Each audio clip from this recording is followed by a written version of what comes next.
सूरत के उधना से लापता 3 लड़कियां इटारसी रेलवे स्टेशन से सही सलामत मिल गईं। पता चला है कि पड़ोस में रहने वाले 2 लड़कों ने तीनों लड़कियों को बहला फुसलाकर किडनैप कर लिया था। ये सफल operation CCTV footage, technical surveillance और रेलवे पुलिस आरपीएफ की मदद से किया गया। उधना पुलिस ने तीनों लड़कियों को बरामद कर लिया और दोनों किडनैपर को हिरासत में लेकर आगे की कार्रवाई शुरू कर दी।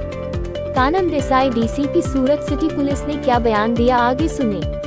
ताज़ा खबर देखने के लिए देखते रहे स्टार न्यूज़ नेटवर्क। जय हिंद, जय भारत।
ઉધના પોલીસ સ્ટેશનમાં તારીખ 19ના રોજ રાત્રે એક 3 છોકરીઓ પોતાના ઘરથી જતી રહી છે એ પ્રકારની મિસિંગની ફરિયાદ દાખલ થયેલી હતી।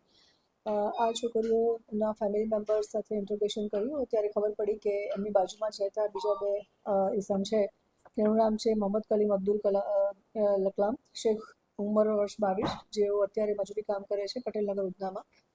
બીજાનું નામ છે મોહમ્મદ આવેશ અહમદ અતિક શેખ, ઉંમર 24 વર્ષ, મજૂરી કામ કરે છે પટેલનગર ઉધનામાં। મૂળ એ યુપીના રહેવાસી છે બંને, અને આ બંને છોકરીઓ સાથે પ્રેમ સંબંધ થતા એ બંને છોકરીઓ અને આ બંને છોકરાઓ ઘરેથી રાત્રે નીકળી ગયેલા હતા।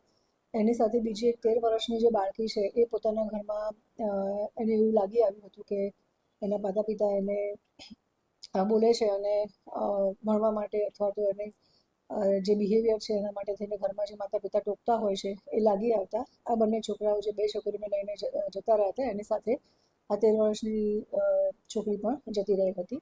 અમારા ટેકનિકલ સર્વે રાત્રે જ અમે લોકોએ ફરિયાદ દાખલ કરી અને તપાસ ચાલુ કરી હતી। ડી સ્ટાફ અને ઝોન 2ની એલસીબી કામે જ લાગી ગયા હતા અને વિધિન અ શોર્ટ ટાઈમ અમને હ્યુમન ઇન્ટેલિજન્સ અને ટેકનિકલ સર્વેલન્સના આધારે ખબર પડી કે આ લોકો ઉધના રેલવે સ્ટેશનથી બેસી અને નાગપુર બાજુ ગયા છે અને નાગપુર ટ્રેનમાં બેસીને રવાના થયા છે। જે રેલવેની ટીમ છે એને અમે કોન્ટેક્ટ કર્યો હતો અને રેલવે પોલીસે પણ લોકલ પોલીસને સપોર્ટ કરી અને જે નાગપુરમાં એ લોકો ત્યાં રેલવે સ્ટેશન પર ઉતર્યા હતા તેના સીસીટીવી ચેક કરતાં ખબર પડી કે જે 2 છોકરા અને 3 છોકરીઓ છે એ બરોડી રાજપતિ સાગર એક્સપ્રેસમાં બેસી અને ત્યાંથી રવાના થયા છે। તો જે રેલવેનું પ્રોટેક્શન ફોર્સ છે એમની સાથે કોન્ટેક્ટમાં હતા લોકલ પોલીસ અને રેલવે પ્રોટેક્શન ફોર્સે જે ઇટારસી રેલવે સ્ટેશન છે એની રેલવે પ્રોટેક્શન ફોર્સને કોન્ટેક્ટ કરતા અને ફોટોગ્રાફ્સ શેર કર્યા હતા।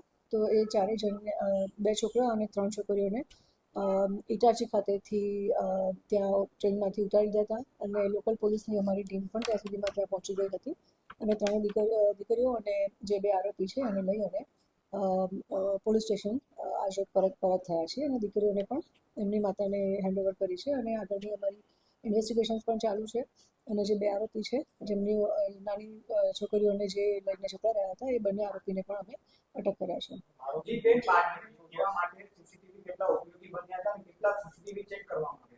મૂળ સીસીટીવીના આધારે જ અમે આખી આગળની લાઈન પકડી હતી અને રેલવે સ્ટેશનમાંથી એ ઉધનાથી ગયા હતા, એટલે ત્યાંના રેલવે સ્ટેશનના પણ સીસીટીવી ફૂટેજીસ ચેક કર્યા હતા.